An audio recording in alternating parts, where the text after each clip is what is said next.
Let's have another guy come up. Anyone will do. He's a special case because he was born with a shorter left leg. How much shorter is your left leg? 0.7? That's quite a lot because symptoms tend to appear when the difference exceeds 0.4. And since he's a coach, he exercises a lot. So for anything above 0.4, he needs to use a lift. Otherwise, his compensation patterns will become even more complicated. Are both sides reversed for you? When I was learning dance before, I was stretching my legs and first injured my right leg. After the injury, I shifted my weight to the left side. And the left side ended up supporting me for a year or two. Wait, hold on a second. Let me interrupt you. Are you sure you only shifted your weight to the left after injuring your right leg? Wasn't your left leg shorter since childhood? Wasn't your weight always on the left side? At that time, I wasn't sure. Didn't you know that? I have no idea. You feel that your right side is injured and you dare not bear the weight on your right side. So you push it even more onto the left side. You could think of it as he was already reversing his left leg was congenitally shorter. So he was already putting weight on the left. And after injuring the right side, the left had to bear even more weight. All right, go ahead and continue. Then, as for my left knee, after more than a year, my left leg got injured. So I shifted the weight back to the right side. So now things are a bit mixed up for me. What kind of injury did your knee have? As for my knee, it was the outer... All right. Let me ask you, from the day your right leg was strained, how long did it take? From that day until you felt it was healed? About a year. That's a long time. So after your right leg was strained, it hurt for a whole year. That means during that year, all the weight was on your left leg. Now tell me, how long has your left knee been hurting? I still have symptoms. Now it's been almost 10 years. So his situation is even more complicated. His right leg hurt for a year. And during that year, all the weight was shifted to the left. As a result, after shifting to the left, his left leg has been hurting for 10 years since then. So now what confuses him is that he doesn't know which side is actually bearing the weight. That's right. Let me ask you, have you ever tested your single leg support? Stand right foot raised, or left foot, right foot raised, and measure your vital capacity? I tested. It's similar. Both are over 5,000. Have you ever had a chest x-ray taken while standing to see your diaphragm? Well, there was a video, but I didn't understand it. You couldn't understand it? Let me take a look for you. Because if your vital capacity is over 5,000 when standing on both legs, it means your lung capacity is pretty good, right? The best situation is that your lung capacity is good and your diaphragm is at level 8 or 9. What time did you take this photo? Around 11 or 12 at noon. Have you got a meal yet? No, I didn't eat. You didn't eat. If you didn't eat, then that's a problem because your left and right diaphragms are on the same level. What does that mean? Exactly. It means you have double support and double bands, basically double 11. And your left and right diaphragms are flat. So the thing we fear most is having a high lung capacity like this. Let me shake your hand. Wet.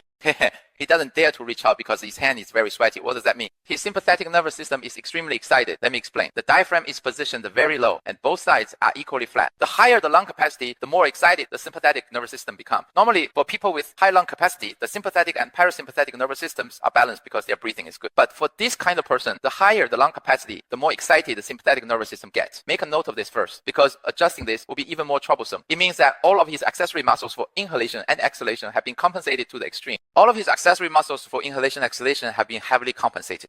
Then let me take a look. Let me see your back. Stand sideways and bend forward a bit like this. Let me see, bend over. You can take off your shirt and show everyone because from the image of his diaphragm, both sides of his rib sheaths, posterior ribs are all closed. Bend forward and touch the ground. Bend, bend. Good.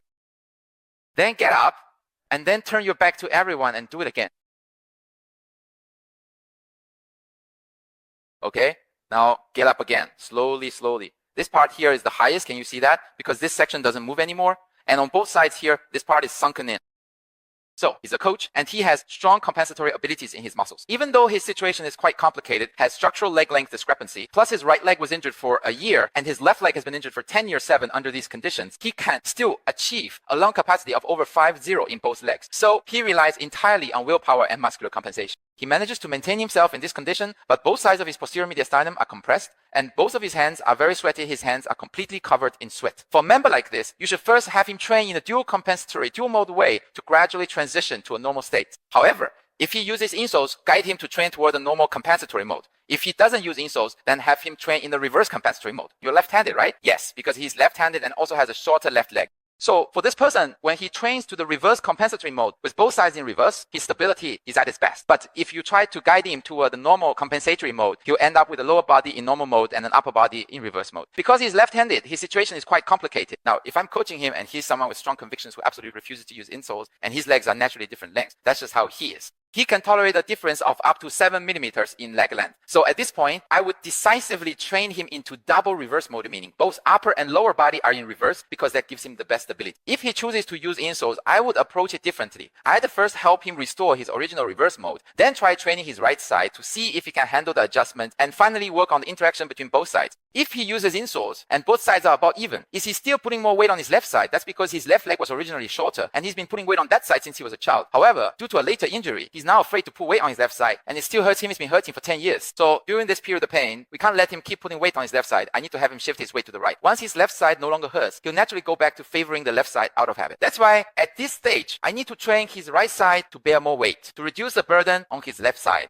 Then we'll see if we can try to get him to alternate between left and right. However, it's quite difficult for him to become smooth at this because he's been left dominant since childhood. So it's hard for him to become balanced. With members like this, there will be a lot of unexpected situations and surprises during training. Of course, the ideal scenario is that I put an insole on his left side, first train him to adapt to the imbalance below, and then help him build up from there. Have him bear weight on the right side, then work on getting him to alternate between the left and right sides, and finally help him make up for the fact that he's used his right side less since childhood. Then work on reducing the gap between the right and left sides and help him coordinate his left and right hands and eventually enable his entire left and right sides to interact with each other. That would be the ideal state, right? Okay. Also, just now when I called for a break, there was a female student or staff couldn't stop her because they wanted me to rest, but she just rushed onto the stage. Teacher Miao, I have a question. If I don't ask this question now, I'm going to die. She felt very anxious and said, after listening to you talk about this and also about compensatory mechanisms and dual coordination, does that mean everyone needs to be adjusted? Is it absolutely necessary since people are inherently unbalanced?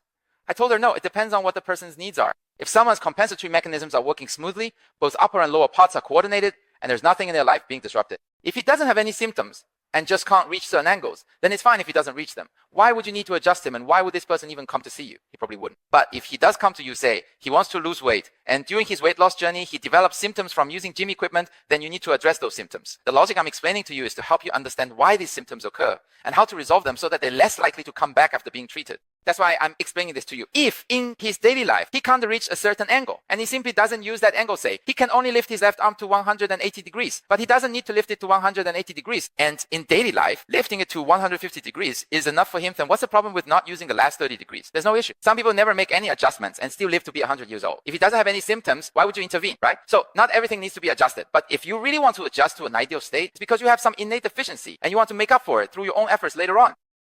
It's to prevent any problems with your body, to improve your quality of life. If you want to participate in competitive sports, if you want to achieve better results, for example, if you want to compete in bodybuilding, your muscles on both sides need to be symmetrical. The judges below are looking for aesthetics. You can't have one side develop while the other side isn't.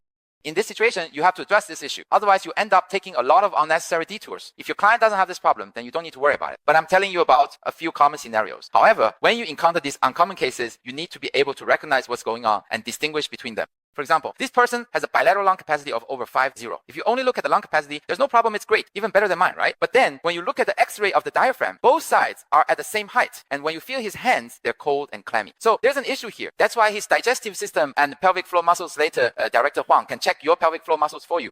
So is this normal? He's like a dual SIM phone. He can handle multiple things at once. Plus, he's a coach. So his compensatory abilities are very strong. As a result, his pelvic floor muscles show that the superficial layer is strong, but the deep layer is very weak. The pelvic diaphragm is weak. Do you have any symptoms like hemorrhoids? There was a brief period before, right? So you did have them. You see, with people like this, it can be a bit challenging to communicate with them. Actually, no matter what I ask him, he always goes around in circles and still doesn't get to the point. You can already tell he has an issue, right? His pelvic diaphragm just can't support his internal organs. As soon as I saw his diaphragm scan, I knew people like this are like dual SIM phones, which means both sides of his pelvic floor muscles have dropped. So his sympathetic and parasympathetic nerves can't be activated properly, which means his sympathetic nervous system stays overactive for a long time. And that's why his hands sweat a lot. I've also seen and encountered many cases of really foolish actions like people whose hands keep sweating. And in the end, they spend nearly 100,000 yuan on surgery to destroy the sympathetic nerves that control their sweat glands. As a result, a whole bunch of new problems appear. The logic is your sympathetic nerves are too active, causing you to sweat. So if I destroy your sympathetic nerves, you won't sweat anymore. This kind of overly simplistic and crude cause and effect thinking is actually very harmful.